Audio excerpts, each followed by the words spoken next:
because the video I tried to film yesterday just didn't end up working. Got this close, but you know, sometimes it just kind of collapses in the last moment. You know, it's a pretty spooky occurrence, like most things. Can everybody hear me okay? I'm gonna respond to the chat before I get into this. Tonight, this evening, I'm going to be reading a Datura trip report. It's already been said on YouTube many a times. It's just so incredible. It's just sound on. It's honestly just like such an incredible trip that I want to reiterate it. Hang on one sec. Yeah, I think this one's just a little too much. There we go. That's more chill. Yeah, I thought it would give cool, like, spooky effect. Hey, Orange Nation, it's good that you showed up. I'm glad that you're here. And to you, Shentifier and Eric Decker, it's good to have you here. This is gonna be fun. I hope you like are comfortable and just chilling. I made myself a little drink. It's only spiked a tiny bit. Hey, no, thank you.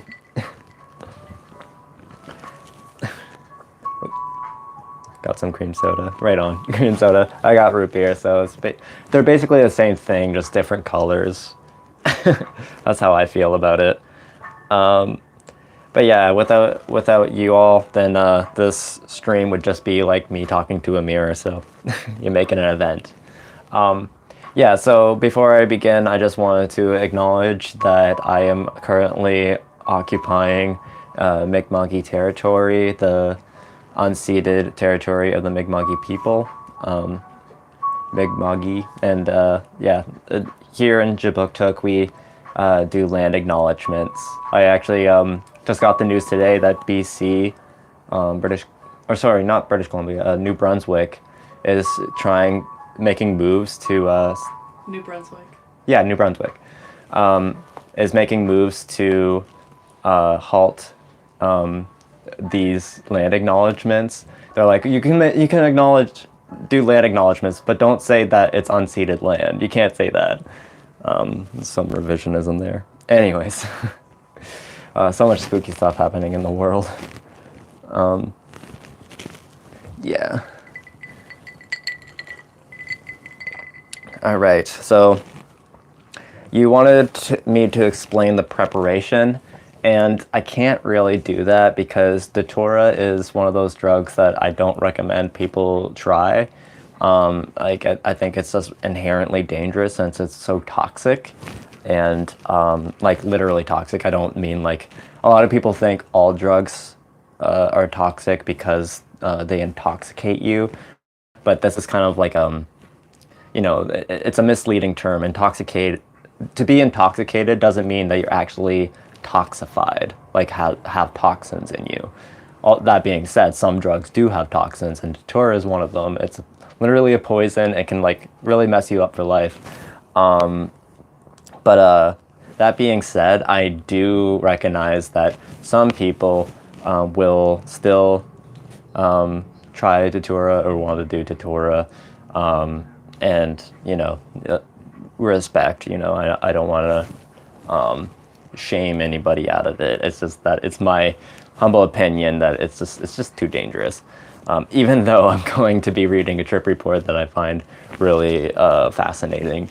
I think, I'm not well researched on this for the reasons I just said, but to me, the safest method that I saw was that scopolamine, hyoscine, it is sold medically or like pharmaceutically. And so that there's like all these different brands. If you like look into which one has the purest form of the compound, and then that way you know your dose. Datura seeds, you have no idea how much active agent is in the seed. So it's very easily you can take too much and hurt yourself. One of the reasons why it's so dangerous. I know, and even that being said, I know some people want to like connect with the nature, the natural seed itself. But honestly, because it's so dangerous, I would recommend doing the pharmaceutical route. because then you at least know your dose. But that's all I can really say about that. Sent a link to your channel to Psych Substance. He responded and said he'll check you out. Oh, right on, Orange Nation. Thank you. Yeah, Psych Substance is one of the last big psychedelic YouTubers that I still enjoy. So that's really good. Been a long time fan of his. He definitely was a big inspiration for this channel. Like, big respects. I relate to him too with like the whole ADHD thing, or I don't know if he has ADHD, but the ADD thing. I'm pretty sure I have attention issues too. So, you know, his advice has been really good. And I like the whole premise of just being like a harm reduction channel. Like, that's first and foremost. Like, there has been times where he entertains some really far out theories, but he doesn't go so far as to like, you know, like really stand behind them, or you know, he's like just kind of like thinking out loud more so. So just in terms of like what the universe is and stuff like that, I think he's been pretty rational, all things considered. What other drug YouTubers did you like? I found CG Kid interesting, who also diagnosed with ADHD. CG Kid, I wouldn't call him a psychedelic YouTuber, but like he has some trip reports that are absolutely amazing. I think he's a really valuable YouTuber just in terms of drug education. He's a very, very good drug education channel as far as I've seen. Like, big kudos to that guy. There's also a Kid Icarus, or not Kid Icarus, but like Uncle Icarus. I forget his YouTube name. He's pretty cool. There's been some YouTubers that's come and gone that not come to mind. Trip Tips is one of I wouldn't say like I don't know. We're on good terms. We've messaged before.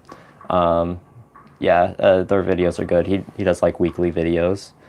But like most of like psychedelic YouTube I find very like too metaphysical for me. I have a particular taste, as you know. Yeah, 480. Yeah, that's exactly it. Yeah, and like again, like I don't fully vet these YouTubers. I haven't watched everything they've ever done, so like I don't know. Just like from what I've seen, they're pretty chill. Yeah, he's pretty dope. Yeah, so yeah, maybe I should shall I get into this report? I'll say a few things about it first after I take a sip.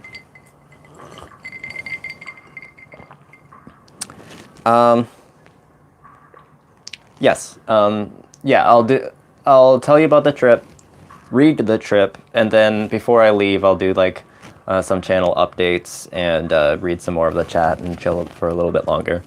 It is a bit of a longer trip, so I think it's more suited for the live stream. It would have been a lot for me to edit. Totally not showing my cards that I'm don't want to work as hard. Anyways, so this trip report was probably the biggest inspiration for my last year's video for the Datura archetypes. When I talked about Queen Talaashi or the Guardian, those are like two like really huge archetypes, as well as like many other sub archetypes. All are just exemplified so well in this report. Like, this is like definitely my favorite Datura trip report I've read, like hands down. Like, I've read some other really like wild ones, but this one is just wild.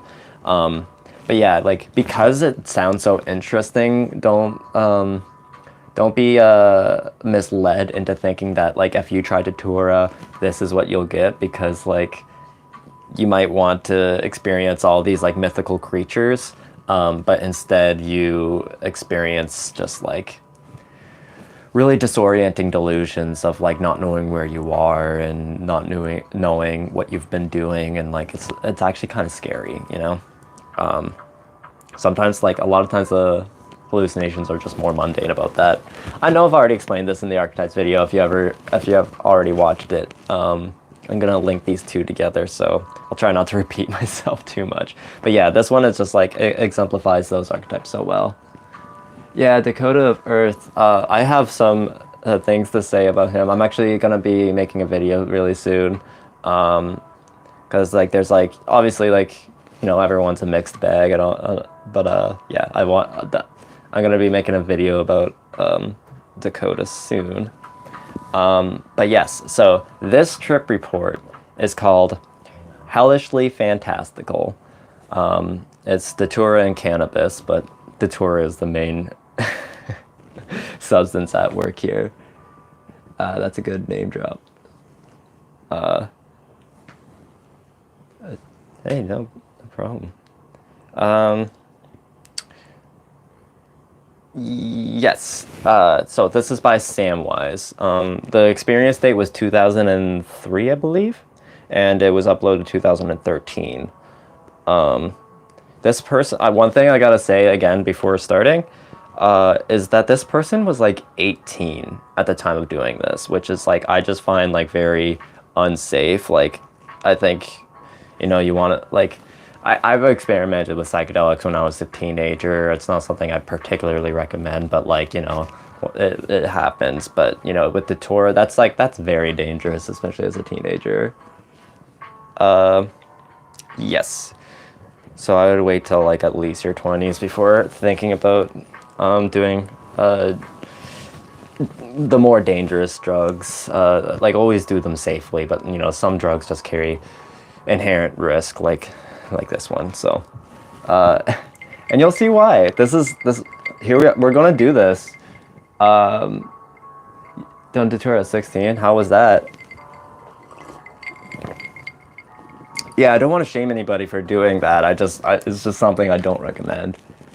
It's not pre-promoted potential lethal plant. Exactly. That's what I'm saying. Like, I want to like not promote it while not like also not like shaming anybody for doing it. I just realized that I did not share this live stream to my Patreon. I don't know if I could do that. If you log in on the Google Chrome. Right here. I'll just move over to mod for now. Yeah, I have my Google Chrome there. Yeah, so I'm getting my partner to share it to my Patreon. I cannot believe I forgot about my lovely patrons. Never done Datura, had an opportunity, but I'd already read your reports. Yeah, because, you know, see, it's good to be educated. Good to be preemptive about this. Hey, Kat, can you pass me the water for a sec? Yeah, it's basically empty. That's okay.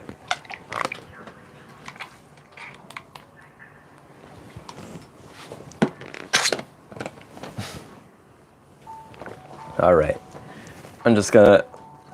I'll be starting the trip in just a moment. Just check the chat one last time. Yeah, PB, was it bad? Did you have a bad time? 751. I will check them out. I haven't heard of 751. I've heard of 434.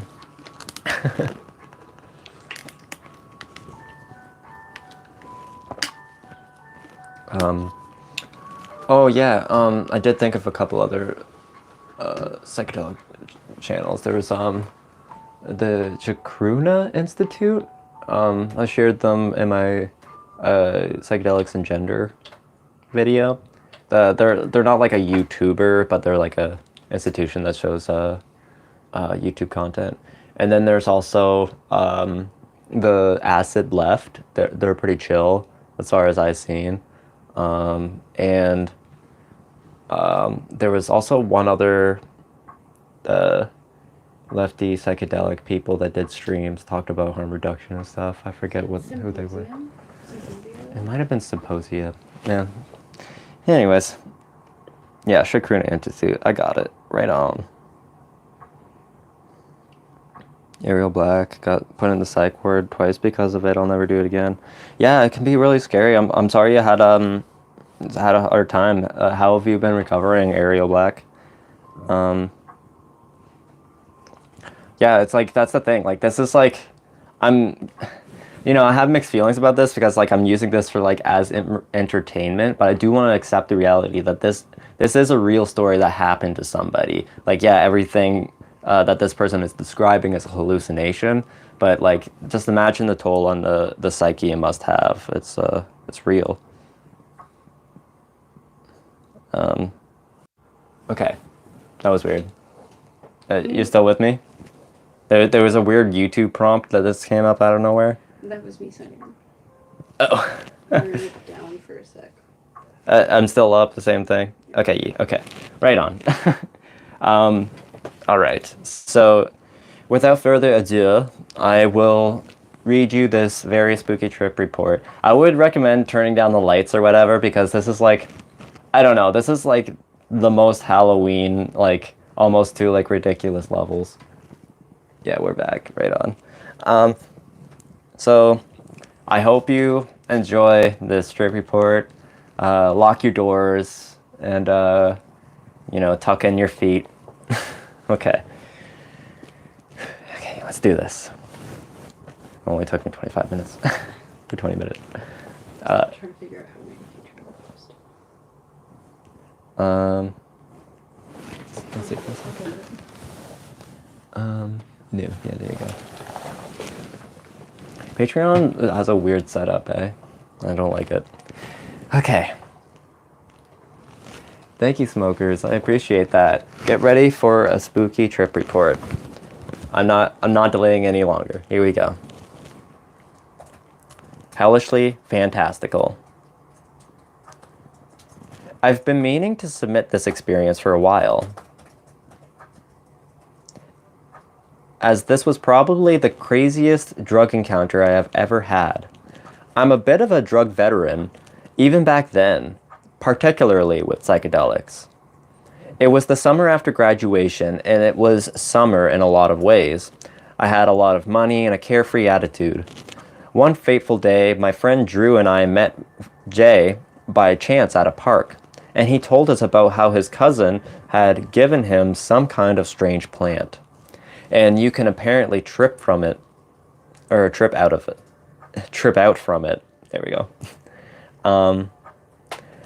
I was pretty much, there's a word missing. I was pretty much down for anything, minus heroin and meth. So that's this line there, I guess.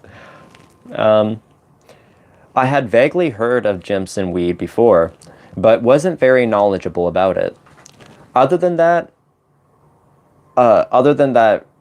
from reading Castaneda, we said sure and drove to Jay's house.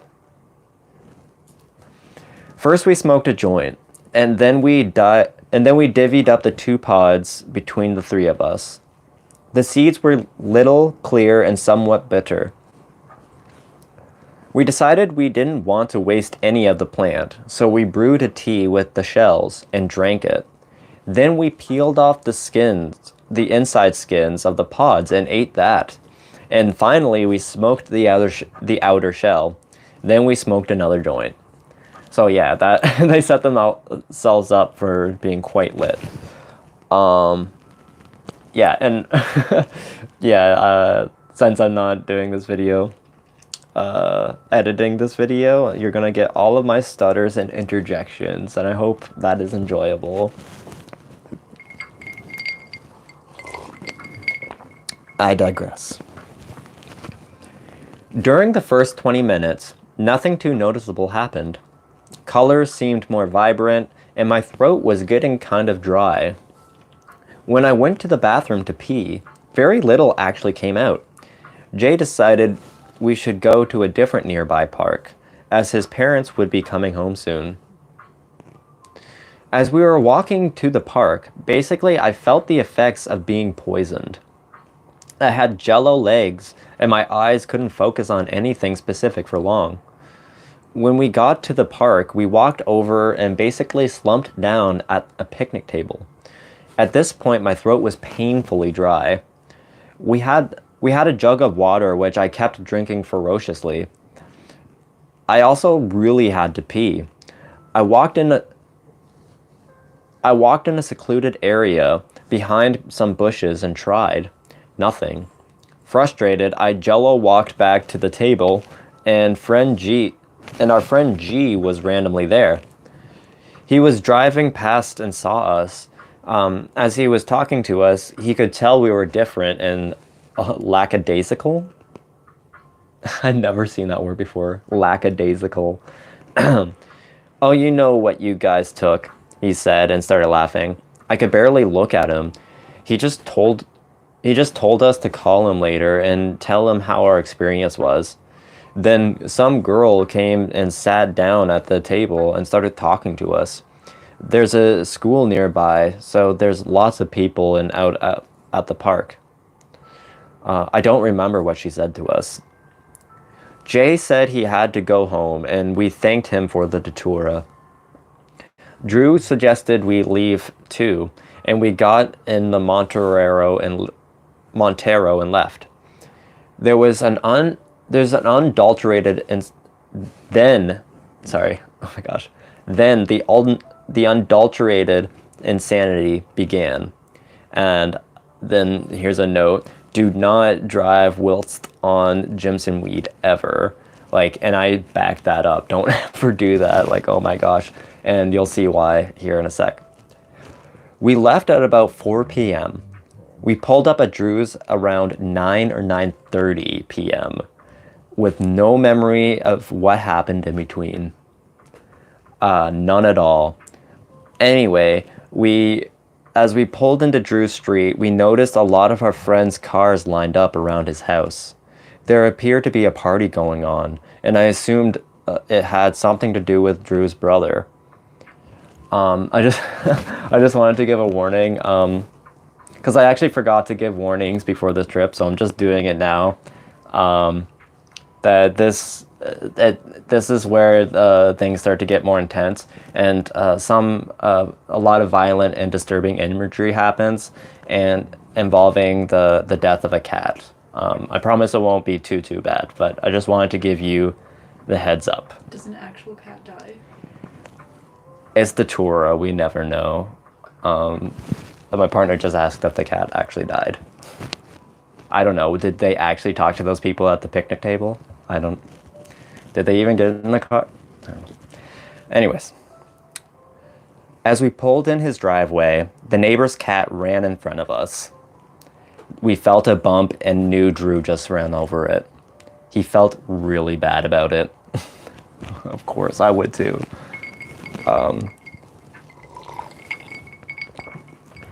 We walked inside, and sure enough, there's a party going on.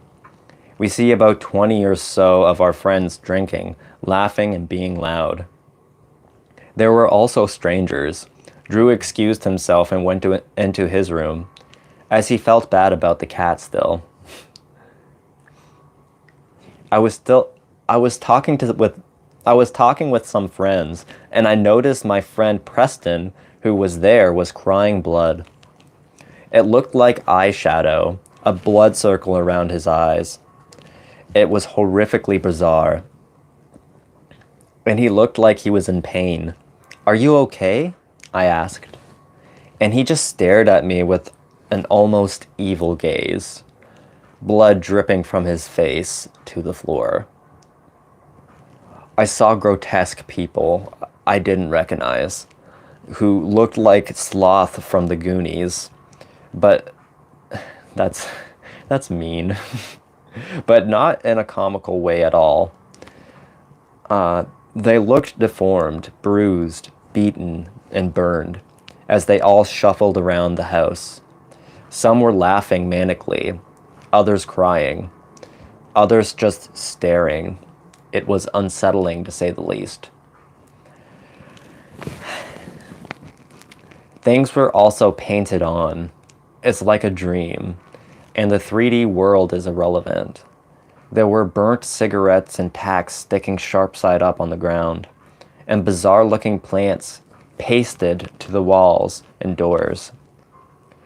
I then saw people with beet red skin crying blood. They looked like what you would expect demons to look like. Just like every fairy just like every fairy tale. Just like every fairy tale or myth or religious text makes them out to be. Minus perhaps wings. None of this seemed particularly odd to me at the time. I was confused who they were, but wasn't gripped with fear like I probably would have been if I was sober. Some of these entities were having passionate, crazy sex in the back room, but they didn't look as if they were actually enjoying themselves. I kept hearing the sound of doors slamming. Drew came down to see what I was up to, and our friend Preston started talking to both of us. "You guys are late. We were waiting for you," he said. "We didn't know this was going on," said Drew. "Where's Kyle?" I asked. Kyle is Drew's brother. "I haven't seen him yet," Preston replied. We talked just the three of us for a couple of minutes, and then Drew excused himself to the bathroom. I couldn't pee the entire time either, and our throats were probably the driest they had ever been. It hurt to swallow. Okay, yeah, this is where he starts getting excited. How's everyone doing? You following? Is this spooky yet? Okay, here we go. Then I met the spirit of the plant, Queen Tallahassee, as she is known indigenously and shamanically. She was pale, not just albino pale, but literally skin tone like the moon.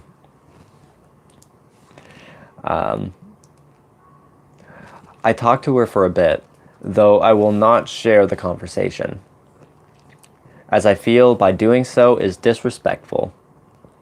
I sat on the floor, still noticing the tacks, which shimmered in my peripheral. My friend Chloe walked in through the kitchen, looking frail, beaten, and toothless. I looked... That's awful.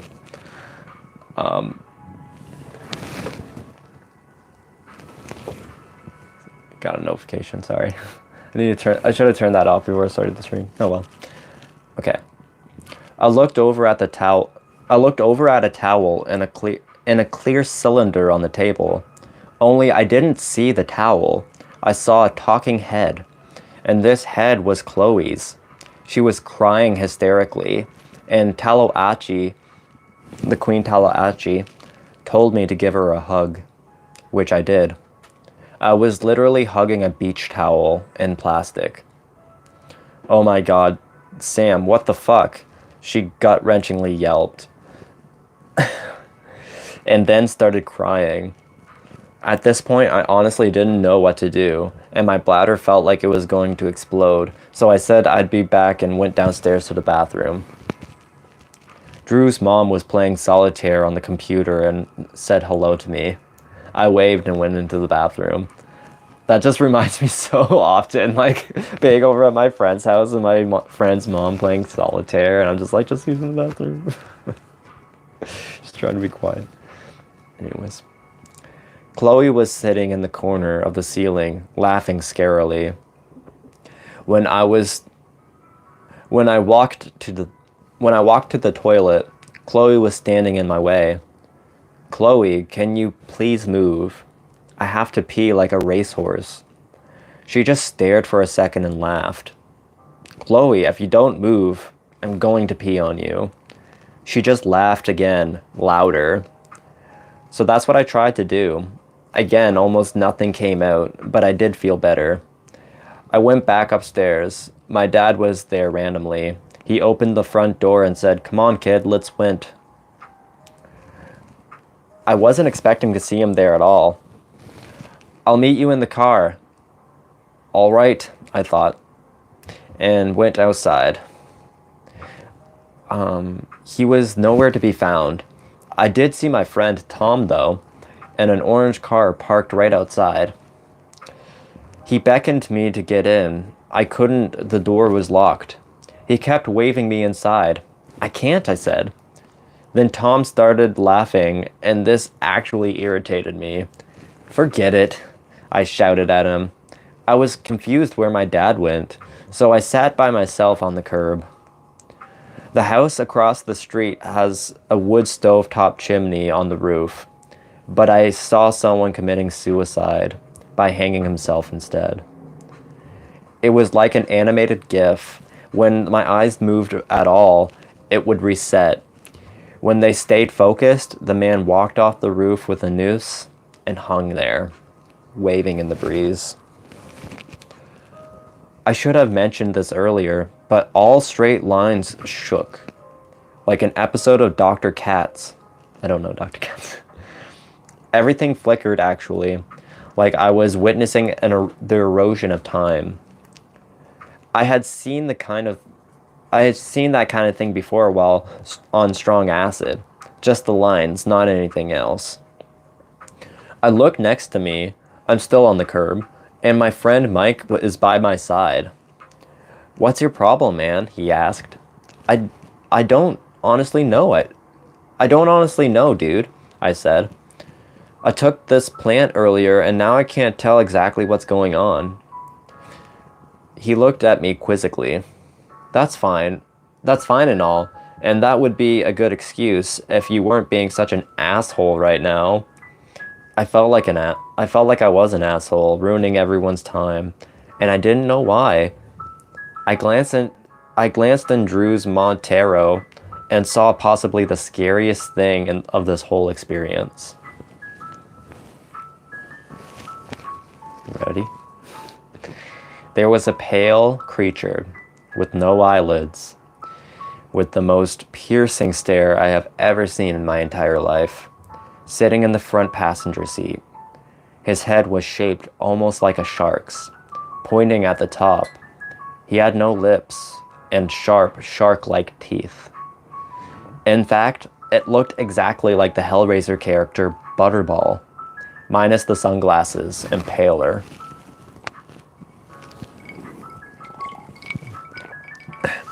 Just like the movie, he said nothing.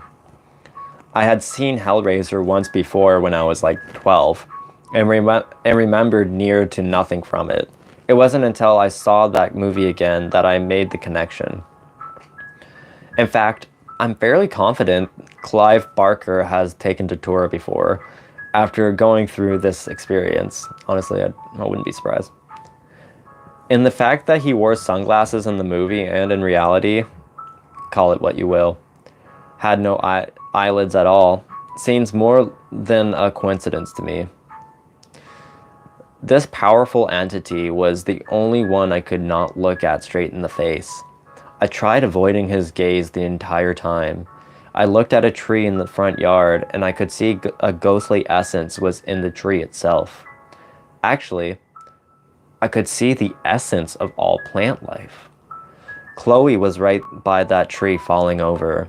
I rushed to go help her, but she was painted on a tall piece of dead grass, blowing flimsily in the wind. I needed to pee again. I went inside through the garage, and somehow Chloe had beaten me there and was crying on a coat rack. I don't want to live anymore, she cried, and it was apparent to me that she was hanging herself. Chloe, no, I said sorrowfully, and reached to bring her down. It wasn't Chloe, it was just a coat. I put the coat back and entered the kitchen. Kyle was there. Yo, Samwise, how's it going? I actually thought about the question and laughed. I don't know, how are you doing, Drew? I asked a piece of paper which I thought was Drew, blowing from the fan. Kyle looked at me like I was the biggest dumbass in the world, and I don't blame him one bit. I went upstairs to the bathroom and the light didn't work. The darkness seemed to make the visions stronger. The toilet seat was swirling, and it was fairly hypnotizing.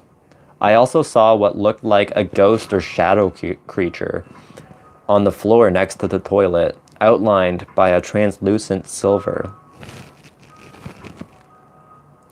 He was completely two-dimensional and appeared to be asking for my help, though I couldn't actually hear anything he was saying.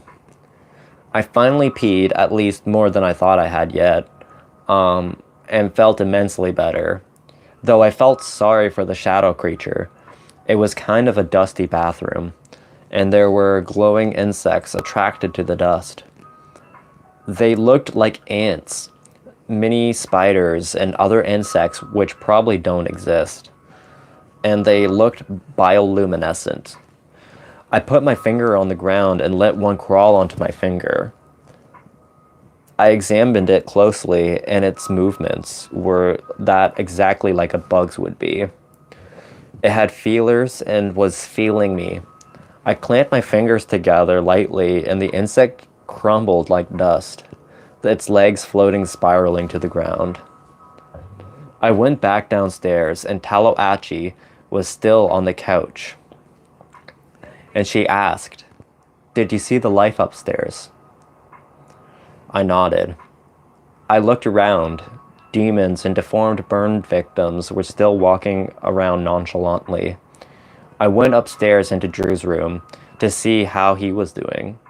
He was watching TV with Mike.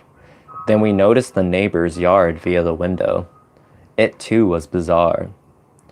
There was a four-legged dog creature, very large and very black, with glowing red eyes, sitting on what looked like a throne, on the side of a swimming pool. There were many people basically having a blood orgy, and massive amounts of steam were rising from the water. There were also dead squirrels which littered the ground, and all throughout the branches of the large tree were squirrel tails hanging like evil Christmas tree ornaments. The dog, whom I later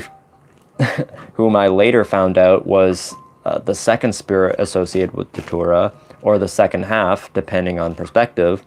He is known sometimes as the guardian or protector, and protects Taloachi. Noticed us and beckoned us to come join them beyond the fence. Drew grabbed his binoculars and scoped out the scene.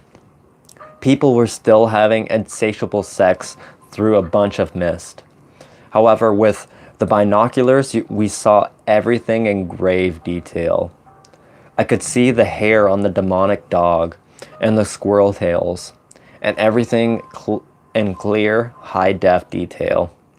Me and Drew saw the same thing. Drew left to get a closer look at the dog and associates still beckoning us in.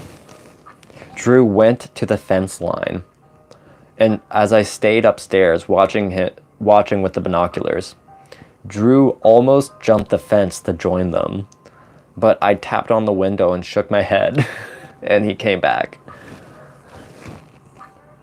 We were tired and wanted to go to sleep. Drew has bunk beds, and Mike called the top bunk. I said fine and asked that he at least give me my sleeping bag. He said no. "Just give him his sleeping bag, Mike," Drew said. "No." I tried pulling it up from him, but to no avail.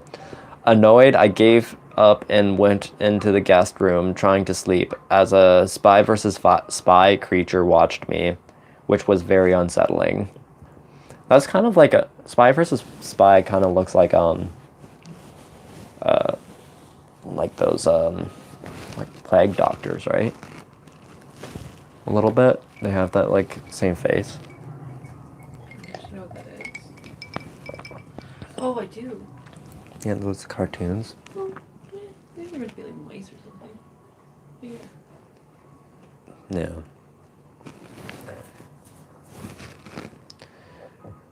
I didn't actually sleep and woke up at around 7:30. I decided to read up on Datura.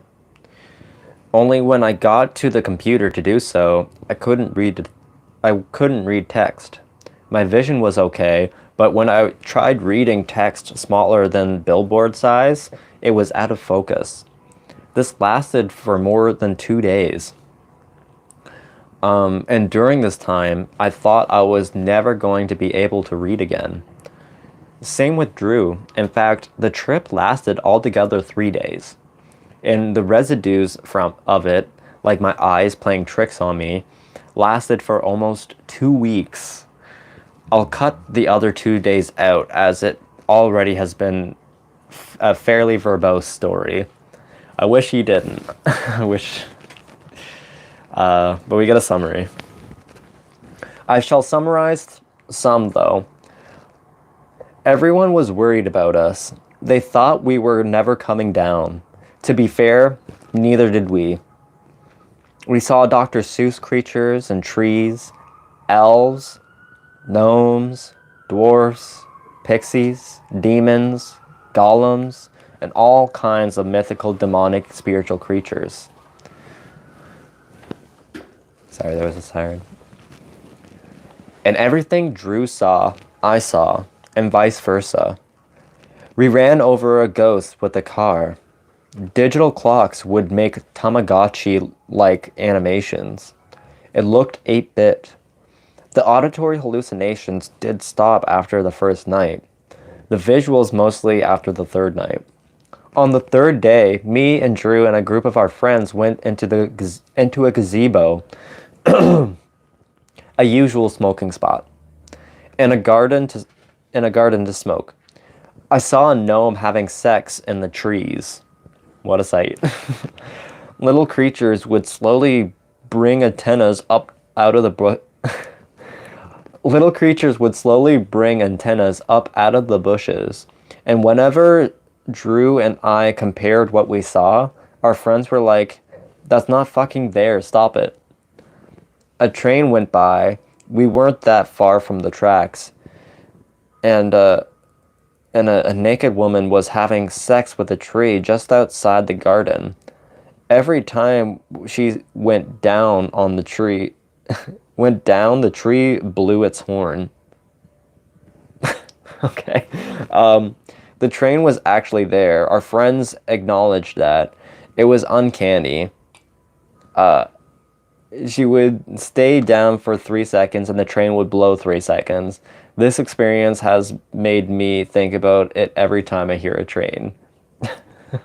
You think about a tree blowing its horn.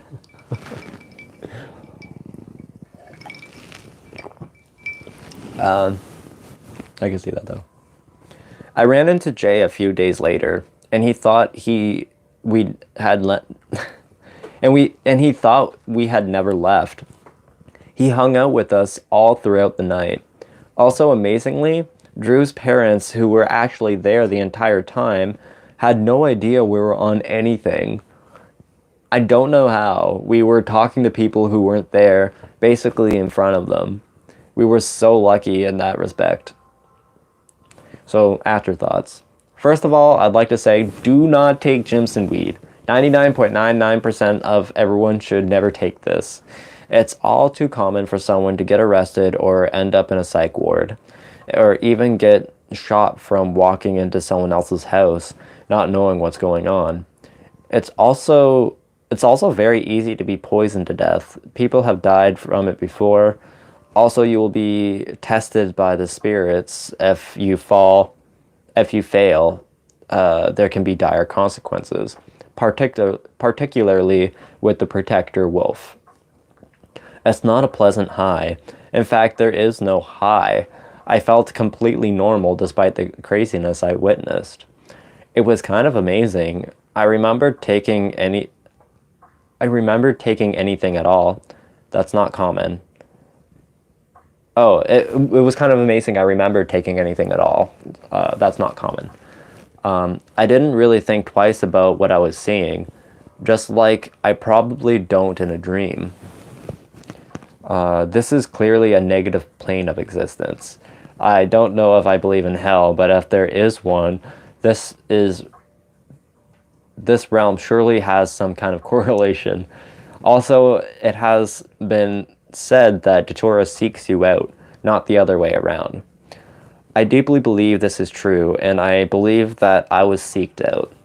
I think Jay and Drew were caught in the crosshairs. To say this was just all in our minds is too hard to justify. We interacted with people who weren't there simultaneously, witnessed the same things, and saw in blaring detail clearer images through binoculars. I omitted much of what happened largely because of length, and largely because much of what I experienced I consider to be sacred. Particularly some of the conversations, not holy per se, but sacred. Also, I have found that the first encounter with an entheogen ally sets the tone for the rest of the relationship. Talaachi still visits me periodically in my dreams. All in all, I am glad I experienced this, as I learned much, particularly about the nature of reality/realities. The end. What did everyone think of that? Was that spooky as heck, or what? That, as fascinating as it is, I don't know if I would call that a fun time. So like, yeah, you didn't even know the dose. He just like smoked a bunch, didn't really know what he was doing. He drove in a car, and he was just like really young, and was like, I know that like that's kind of the age where you like are a bit more reckless, but like again with this kind of stuff, you gotta be more careful. It's my humble opinion that I don't think plants seek you out.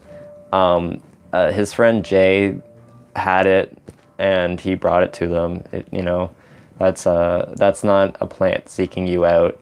Because like if you get the wrong impression, you're like, oh, I'm not sure about this, but you think that, oh, maybe because this opportunity is presenting itself, you might think that it's actually the plant seeking you out, and you're like, oh, okay, I guess so.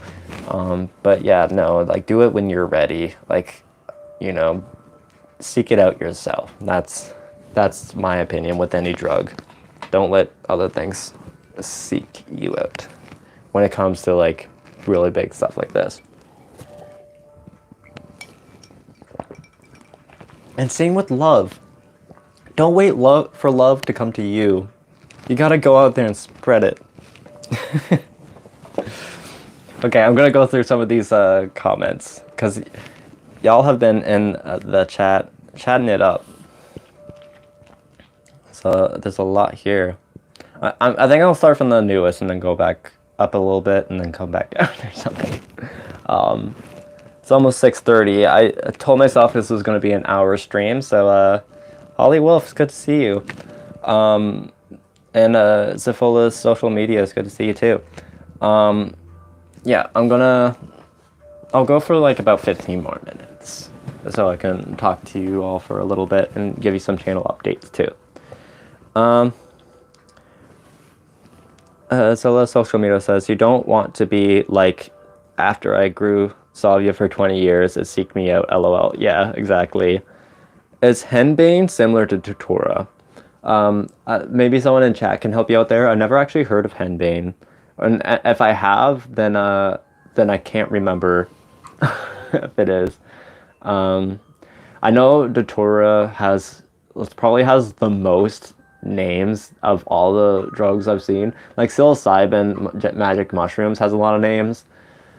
Many drugs have many names, but Datura has just so many. It's like Jimson weed, devil's friggin', what is it? Like Hell's Bells, the devil's fucking, I forget. It's not the lettuce.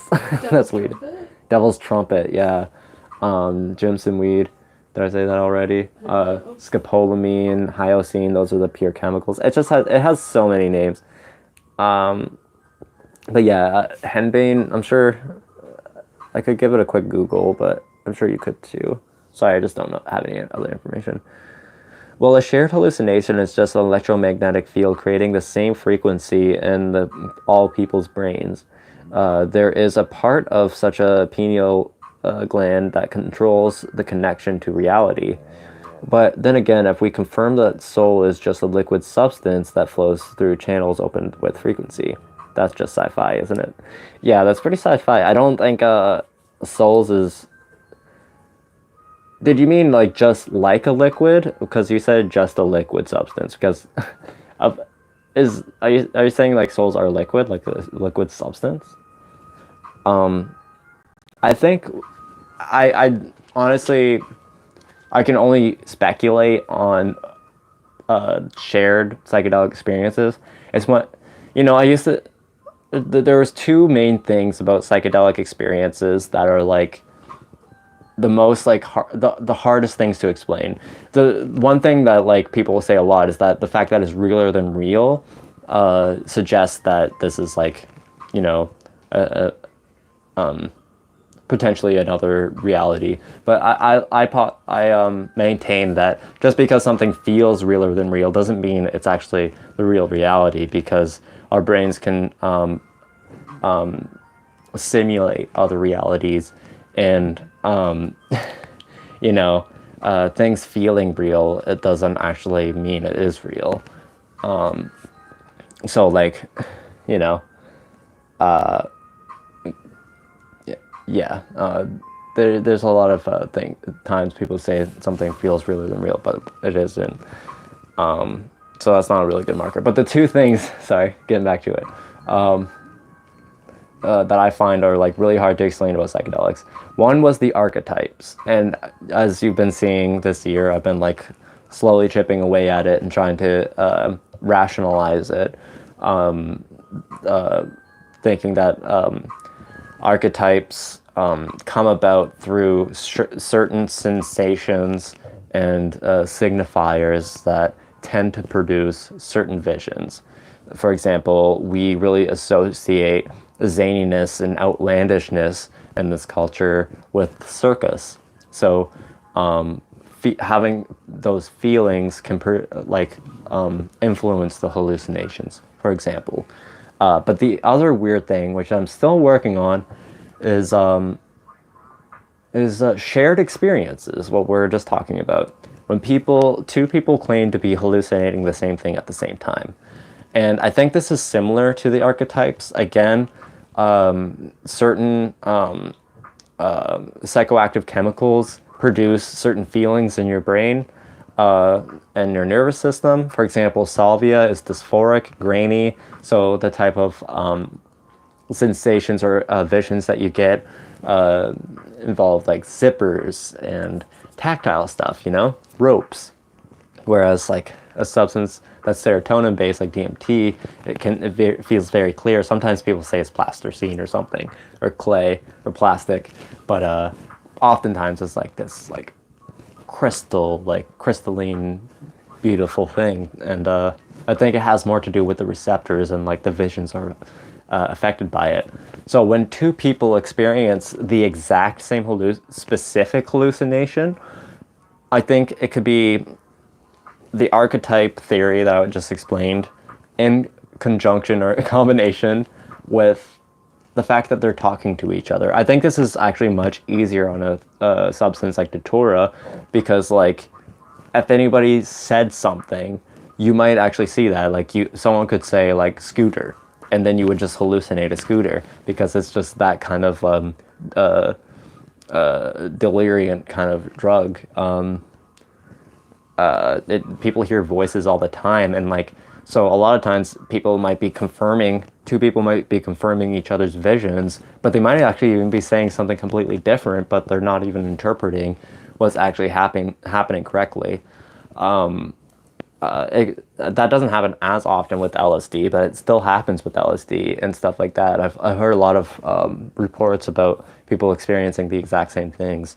And sometimes they're just uncanny, and it's harder to explain. But yeah, that's the going theory for me. I think that's easier, or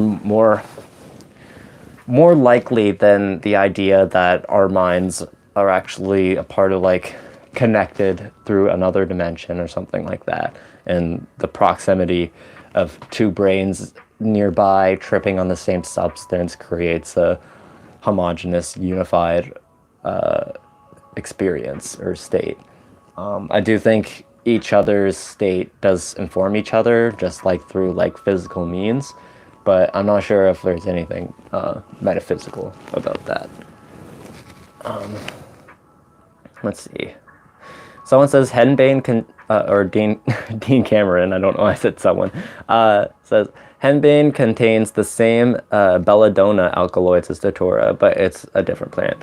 Yeah, and sometimes there are very similar, identical substances or very similar substances from completely different plants, and it usually does change the experience. I would definitely still look into it. I don't want to knock these candles over. Yeah, just do more research because I don't really know. Is Nightshade stronger than Datura? I'm pretty sure Datura is a part of the Nightshade family. Your spinning says that. Orange Nation says it's a beautiful flower, but should only be admired from afar. And I would agree. It is quite gorgeous.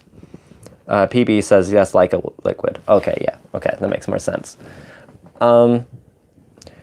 Your spinning says, yeah, if we had futuristic simulation goggles, that would feel realer than real. Yeah, I could see that too.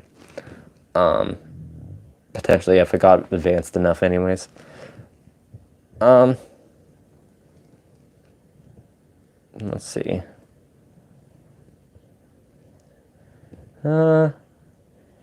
PB says, there are two reasons why you're stuck in concrete in dreams. One could be that you're not breathing, and the second is the archetype of melatonin.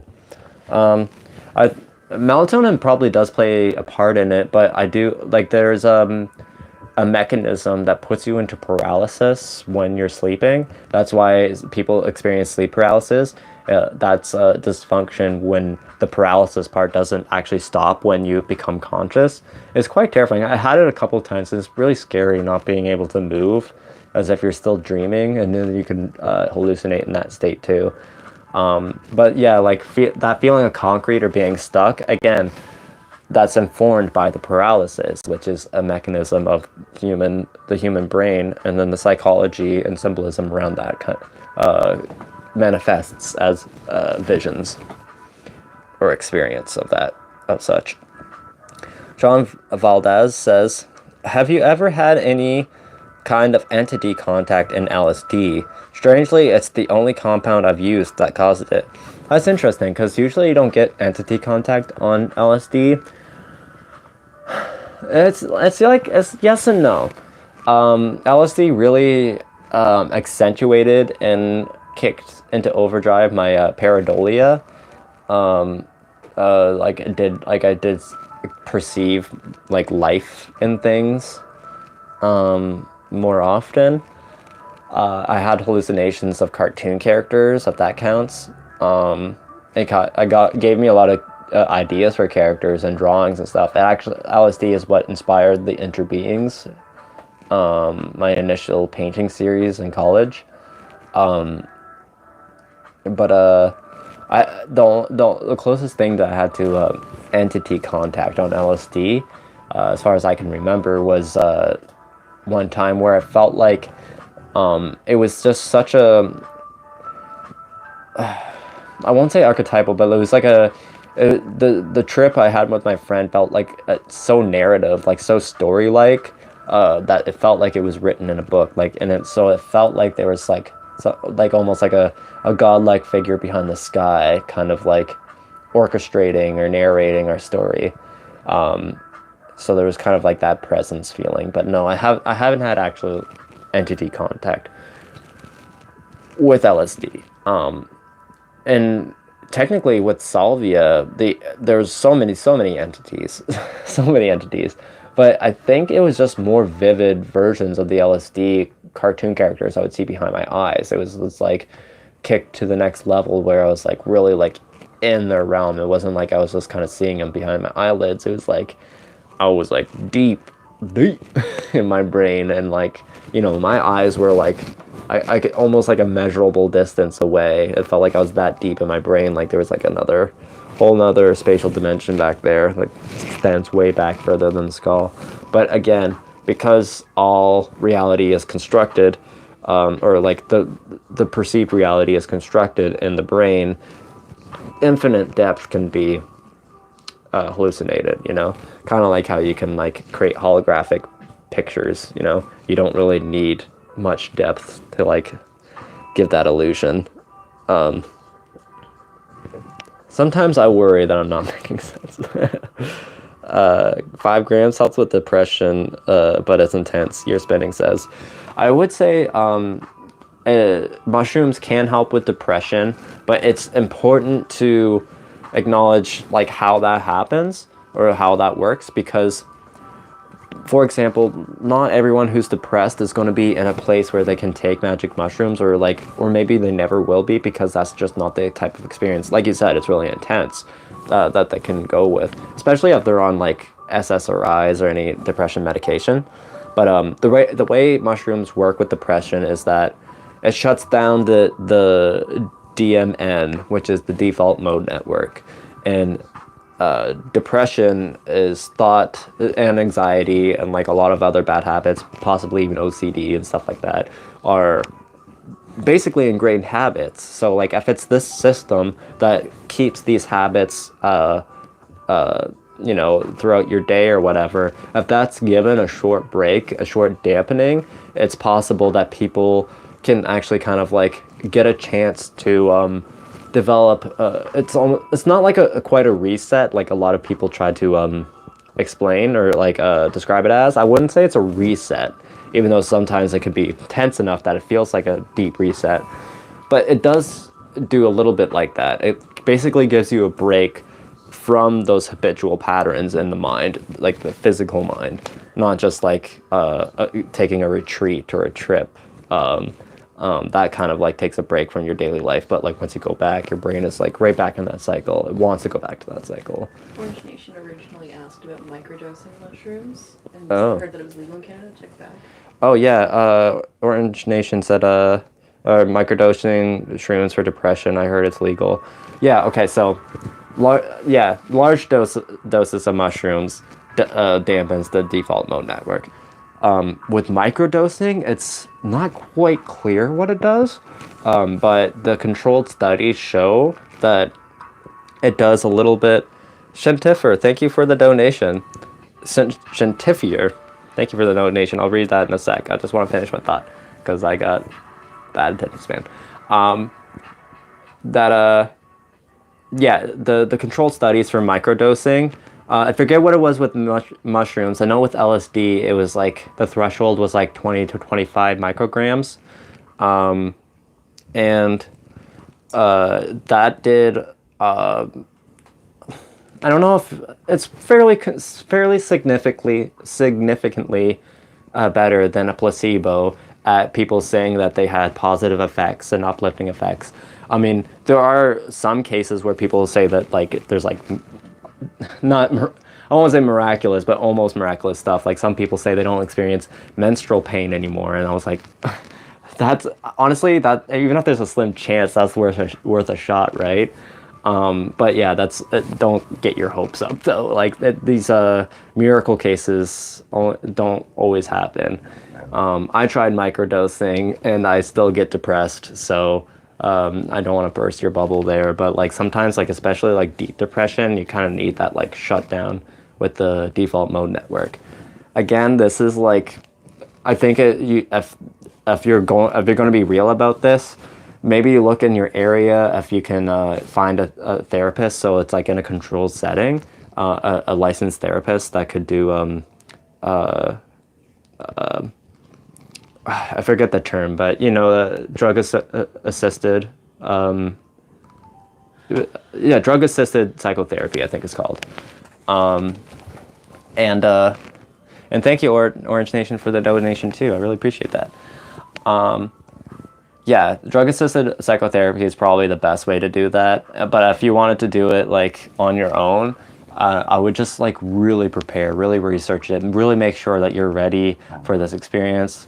Clear a weekend. Make sure if anybody's going to be with you that they're very chill and like know about it and like know how to help you or aid you through it. You don't want to be disturbed too much throughout it because you're going to be on an intensely deep and personal journey. But yeah, I'm not going to get into the whole spiel there. I can go off. Microdosing, though, that's a whole other bag. But there is companies in Canada, back to your original question, that sell microdoses of mushrooms. I was shocked the other day, like just a week ago, on YouTube. I got an ad for psilocybin mushrooms in Canada to order for recreational use. They're posing it as a medicine. It's really awesome to see legalization relax around certain substances. I still firmly hold that like the drug war needs to be abolished, but like, take any wins you can get. If you're in Canada, look into that. There's some websites. Just type in Canada psilocybin dealer. I think the website should come up. I mean, if they're advertising, they should come up real quick. You don't even have to say dealer. You can just say Canada mushrooms. Yeah, just like online order, not dealer. For sale. Yeah, dealers is pretty associated with street dealers, I think. So you don't go if you're going to the drugstore. You don't go like, yeah, I'm going to my drug dealers. Is it Loblaws. for me to drop a link? Or not Loblaws, Lawson's, Shoppers.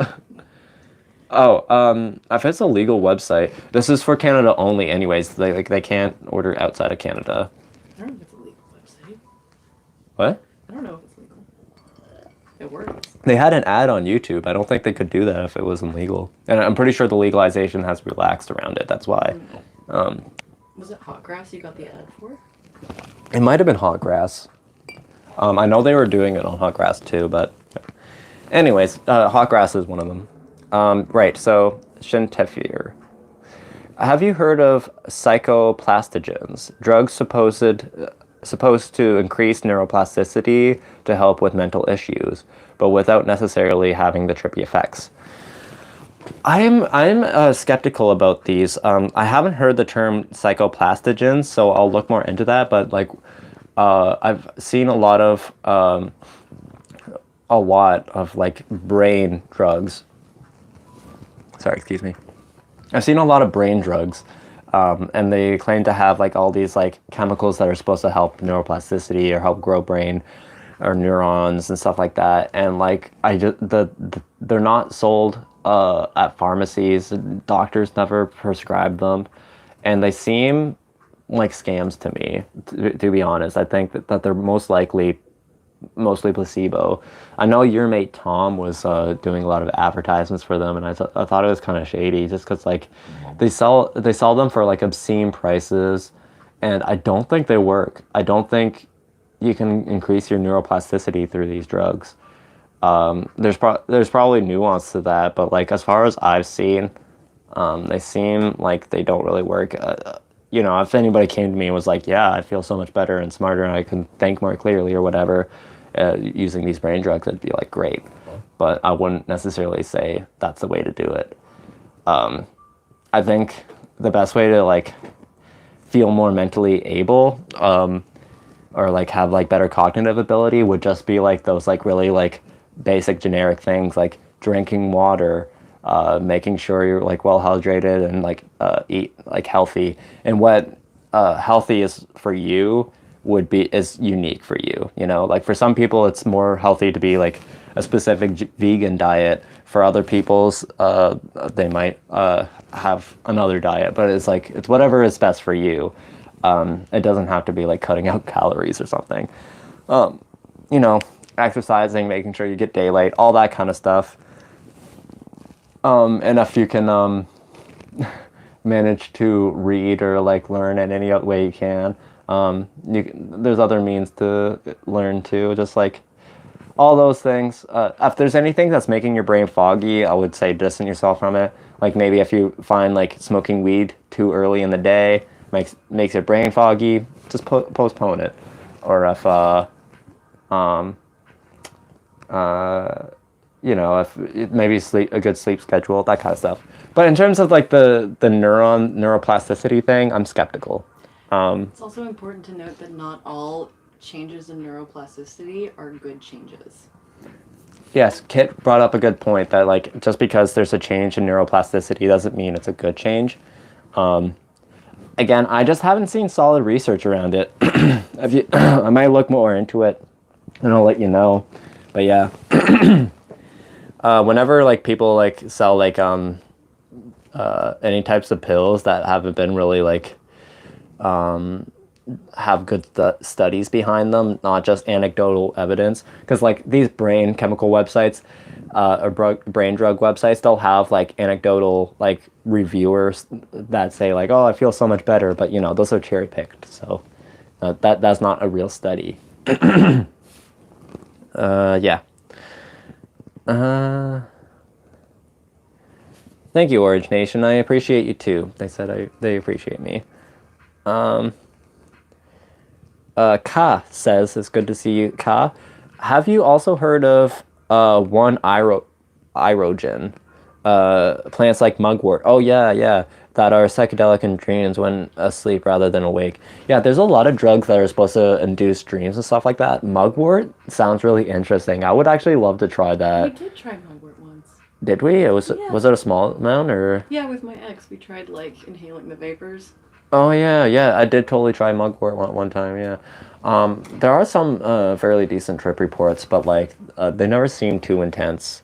But yeah, that's one that has like a lot of like a long history of symbolism that's correlated with witchery and magic and stuff like that. It's cool stuff. Morphine is one irogen. I didn't really know that. After Morpheus, the god of dreams. Huh. That's interesting.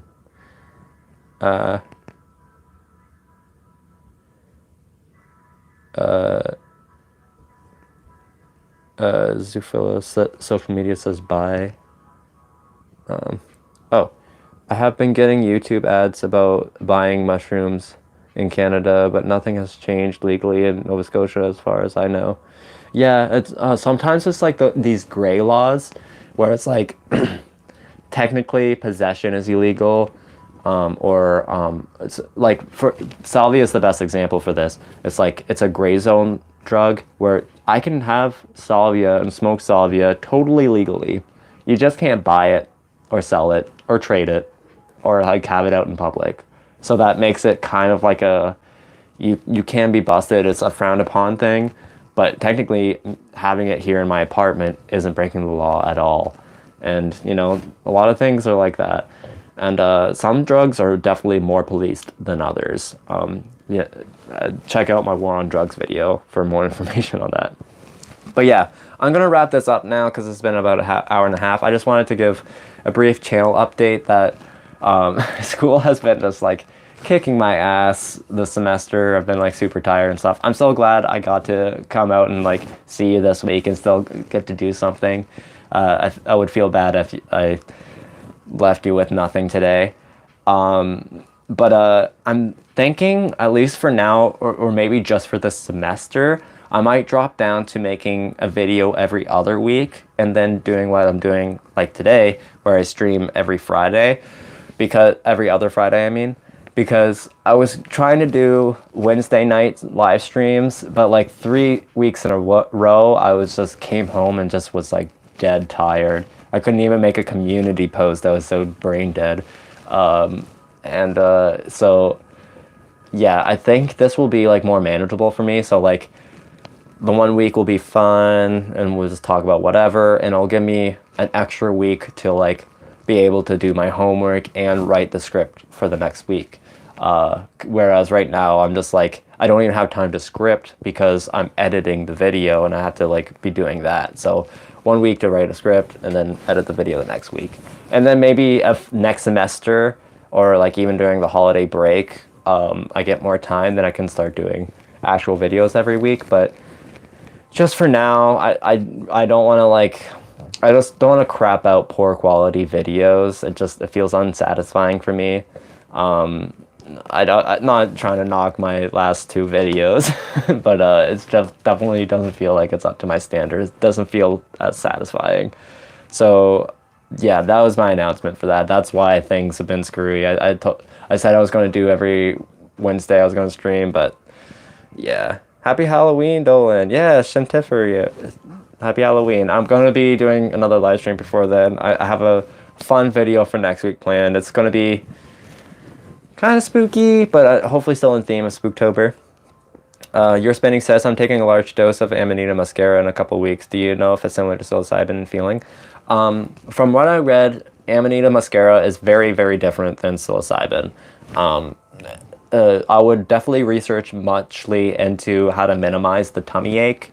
It's one of those substances that gives a lot of people tummy aches, and you don't want to have an experience where you're just, in bed groaning. So look into that. I think the liquid version, the liquidized version, Substance has a video on that. Looked the best, but it was kind of like the mugwort, where it was like more of like a dream thing.